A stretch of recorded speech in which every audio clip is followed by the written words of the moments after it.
আপনার দর্শন পেয়েছি, স্পর্শ পেয়েছি, আপনার মুখের শ্রী বাক্য শ্রবণ করেছি, হরিনাম সংকীর্তন শ্রবণ করেছি। তখন মহাপ্রভু আশীর্বাদ নিয়ে সে দেব শিশু দেবলোকে চলে গেলেন।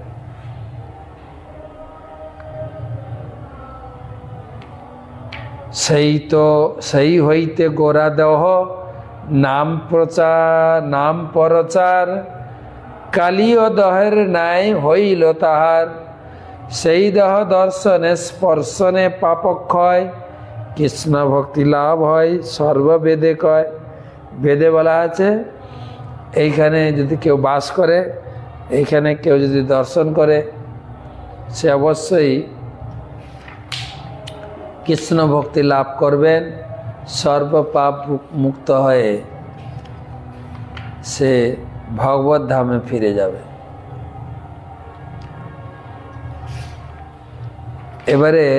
এবারে যাব নরসিংহপল্লী। গোরাদহের পরে আমরা পঞ্চাননতলা যাই। পঞ্চাননতলাতে সকালের পাতরাস প্রসাদ খেয়ে যাব দেবপল্লী বা নরসিংহপল্লী, প্রাচীন দেবপল্লী নরসিংহপল্লী।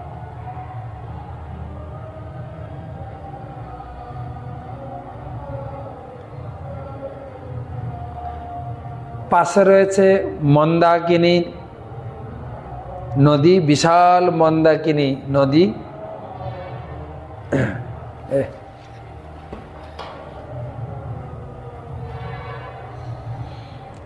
তো নরসিংহপল্লী কিসের জন্য বিখ্যাত হলো? নরসিংহপল্লী, আপনারা জানেন নরসিংহদেব আবির্ভূত হয়েছিলেন সত্যযুগে। কোথায়? অহোবিলম, অন্ধ্রপ্রদেশ অহোবিলম ধামে আবির্ভূত হয়েছিলেন। কিসের জন্য? প্রহ্লাদ আহ্লাদ দায়িনে, প্রহ্লাদ মহারাজকে রক্ষা করার জন্য।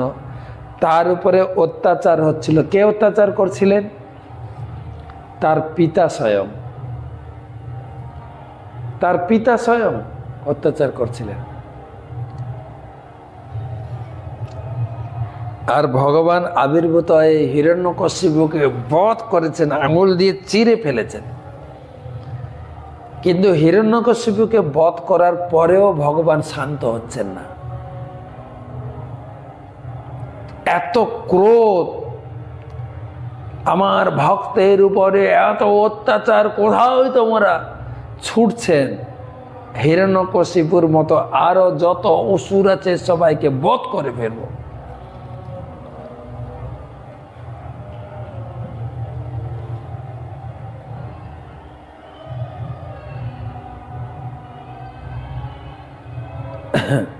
কি হবে?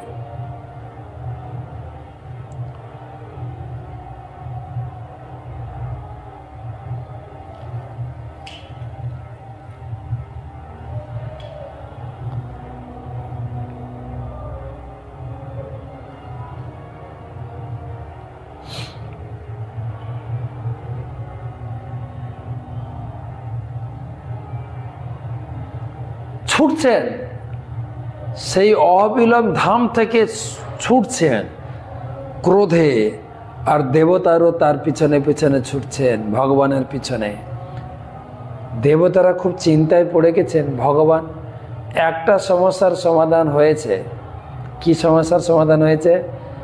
না, হিরণ্যকশিপু বধ হয়েছে, কিন্তু আরেকটা সমস্যা দাঁড়িয়েছে, ভগবানের রাগ ক্রোধ কমছে না। ওখান থেকে ছুটতে ছুটতে এসেছেন এই গদ্রুম দ্বীপে, নরসিংহপল্লী, ওখানে বিশ্রাম করেছে। ভয়ে দেবতারা পিছনে দাঁড়িয়ে দেখছেন। ভগবান তার নখে হাতে যে লেগেছিল রক্ত মাংস, সেগুলো ওখানে ধুয়েছেন। তারপরে তিনি ধোয়ার পরে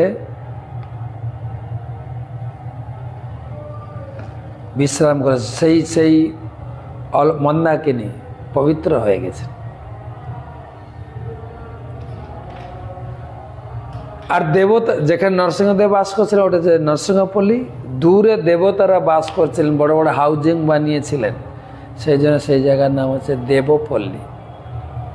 দূর থেকে দেবতারা ইন্দ্র, চন্দ্র, বরুণ, ব্রহ্মাজি, লক্ষ্মী সব দূর থেকে দাঁড়িয়ে ভগবানের সেই ক্রোধ মূর্তি দর্শন করে ভয়ে ত্রস্ত হয়ে গেছেন। সব দেবতারা নিবেদন করলেন, ব্রহ্মাজি আপনি গিয়ে ভগবানকে একটু শান্ত করুন, আপনি ভগবানকে নেমন্তন্ন করে নিয়ে এসছেন, ভগবানকে শান্ত করুন। ব্রহ্মা বলছেন আমি যাব না, আমার দাড়ি সব চুল সব পুড়ে যাবে, আমি যাব না।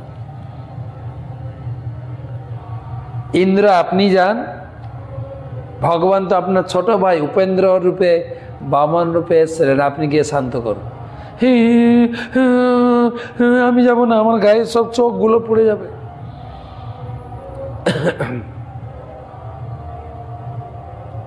মা লক্ষ্মী তোমার ঘরের প্রভু, তুমি যাও, ঘরের প্রভুকে সামাল দাও।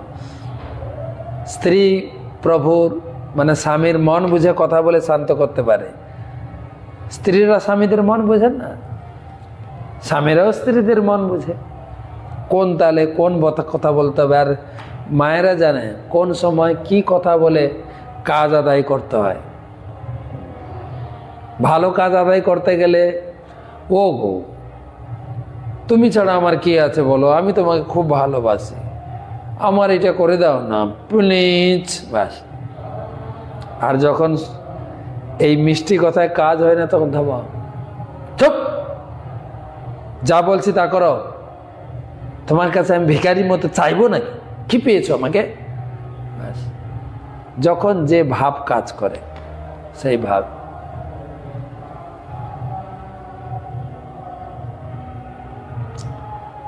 তো মা লক্ষ্মী তুমি যাও, তোমার ঘরের প্রভুর ভাব বুঝে তুমি যাও, শান্ত করো প্রভুকে।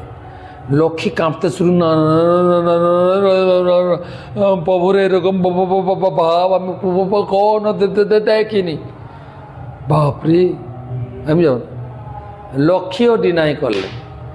তখন সবাই মিলে গণেশকে ধরেছেন, পেটবেলা গণেশ, তুমি যাও, তুমি তো ভগবানের পরম ভক্ত, নরসিংহদেবের ভক্ত। গণেশ বলছে ঠিক আছে আমি যাব। গণেশের সেই মার্সিডিজ বেঞ্চ বাহন কার, চুয়া বা ইঁদুর, তার উপরে এত বড় পেটবেলা গণেশ হেলে দুলে যাচ্ছে। আর ভগবান এত তার ক্রোধ, নাক দিয়ে ঝড়ের মতো করে হাওয়া বইছে, তুফান আমফান বা সুনামি, আর এত জোরে হাওয়া বইছে, গণেশ সামনে আসতেই এই ঝড়ের বেগে পাল্টে খেয়ে পড়ে গেছে।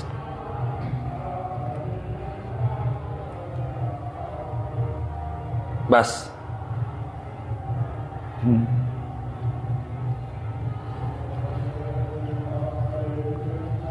তখন সবাই হেসে ফেলেছেন, ভগবানও হাসছেন। সবাই বলল যাই হোক ভগবান ঠান্ডা হয়েছে, শান্ত হয়েছে, না আবার ক্রোধ। তখন সবাই মিলে প্রহ্লাদকে পাঠালেন, প্রহ্লাদ তুমি যাও, তোমার জন্য ভগবান এই জগতে আবির্ভূত হয়েছেন। প্রহ্লাদ বলছে ঠিক আছে। সিংহের শাবক সিংহকে ভয় পায় নাকি, না তো প্রহ্লাদ যাচ্ছেন একটা দেবলোকের মালা নিয়ে। প্রহ্লাদ এইটুকু, ভগবান আকাশ ছোঁয়া, সে বিশাল মূর্তি, এরকম তাকাচ্ছেন। আর প্রহ্লাদ আসছেন, প্রহ্লাদকে ভগবান দিব্য হস্ত বিস্তার করে প্রহ্লাদকে কোলে নিয়েছেন, ভগবান শান্ত হয়েছে। সেই মূর্তি, শান্ত মূর্তি যখন ওখান থেকে স্বয়ংভূ প্রকাশিত হয়েছে, সেখানে যাই আমরা দর্শন করি। সেখান থেকে আমরা চলে যাই, সেখানে আমরা খুব সুন্দর নাটক এবং নরসিংহদেবের বন্দনা, নমস্তে নরসিংহায় প্রহ্লাদ লাদদায়িনে হিরণ্য কশিপুর্বক্ষঃ শিলাটঙ্কন খালয়ে ইতো নিসিংহ পরতো নিসিংহ যত যত যামি তত নিসিংহ বহির নিসিংহ হৃদয়ে নিসিংহ নরসিংহমাদিম শরণং প্রপদ্যে। নরসিংহদেবের প্রার্থনা করে নিত্য গীত হয়। ওখান থেকে আমরা চলে যাব হরিহর ক্ষেত্র, দূর, ওই দিন হাঁটা অনেক বেশি, গদ্রুম দ্বীপ হাঁটা। হরি, হরি মানে বিষ্ণু, হর শিব, দুই বিগ্রহ মিলিত রূপ, একটা বিগ্রহ হরি এক সাইডে, হর মিলিত। হরির পাশে আছেন লক্ষ্মী দেবী, হরের পাশে আছেন পার্বতী। এই স্থানটি একদম নদীর তীরে, গঙ্গার আরেক অভিন্ন অলকানন্দার তীরে অবস্থিত, অপূর্ব সুন্দর। অলকানন্দার পূর্ব ভাগে হরিহর ক্ষেত্র গণ্ডকের ধারে। এটাকে বলা হয় মহাবারাণসী। এখানে মহাবারাণসী ক্ষেত্রম ধৈর্যটি স্থানমুত্তমম কাশী ক্ষেত্রাৎ পরম বিদ্ধি সর্ব পাপ প্রণাশন। এটা অভিন্ন কাশী ধাম। এখানে আমাদের রাত্রিবাস হয় এক রাত। এখানে কোনো কারণে যদি কারোর মৃত্যু হয়, শিব ঠাকুর এখানে তারক ব্রহ্ম হরিনাম জপ করেন। সেই তারক ব্রহ্ম নাম যে ব্যক্তি মারা যান তার কর্ণে দেন, সে সঙ্গে সঙ্গে উদ্ধার হয়ে যায়। এই অলকানন্দের তীরেই সুখ বাস করত। এই সুখ সারির দ্বন্দ্ব আছে না, ওই সুখ বাস করত। গৌরাঙ্গ মহাপ্রভু যখন কীর্তন করতে করতে যাচ্ছেন, সুখ তখন বলা শুরু করেছেন। সুখ বলছেন গৌর গৌর গৌর গৌর, বলছে গৌর গৌর না, কৃষ্ণ নাম গাও, রাধা কৃষ্ণ বলো, রাধা কৃষ্ণ বলো, রাধা কৃষ্ণ বলো, গৌর গৌর গৌর গৌর। বলছে রাধা কৃষ্ণ বলো, বলছে রাধা কৃষ্ণ বুঝি না। সেই রাধা কৃষ্ণ এখন গৌর রূপে এসছেন। আমি গৌর নাম ছাড়া, প্রভু বলে ওরে সুখ এ যে বৃন্দাবন, রাধা কৃষ্ণ বলো এটা শুনুক সর্বজন। হ্যাঁ, এই উক্তি শ্রবণ করে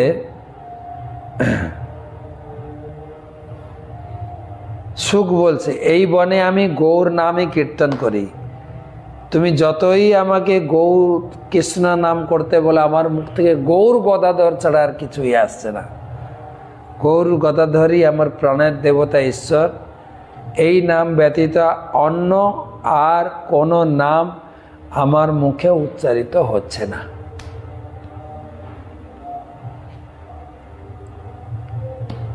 তো আরো তো অনেক আছে, আর একটা বলে দিই, লাস্ট বলি। আম্রঘাটা, আমঘাটা, এর সম্বন্ধে একটু বলে দিই। মুরারিগুপ্ত কর্চায় এই কাহিনী পাওয়া যায়। একদিন মহাপ্রভু কীর্তন করতে করতে করতে করতে অনেক দূর গদ্রুম দ্বীপে পৌঁছে গেছেন। আর নিত্য গীত কীর্তন করতে করতে ভক্তদের ক্লান্ত হয়ে গেছে আর ক্ষুধা লেগেছে। মহাপ্রভুর কাছে বলছেন আমাদের ক্ষুধা নিবৃত্ত করো। মহাপ্রভু বলে এখানে আশেপাশে কোথাও একটা আমের আঁটি পাওয়া যাবে কি? তো আমের আঁটি আনা হলো। এক আম্র বীজ পাবো অঙ্গনে রোপিলা, ততক্ষণে জন্মিল বৃক্ষ বাড়িতে লাগিলা। আঁটিটা মাটিতে পড়তে সঙ্গে সঙ্গে অঙ্কুরোদ্গম হয়ে গাছ হতে শুরু করেছে। দেখিতে দেখিতে বৃক্ষ হইল ফলিত, পাকিল অনেক ফল,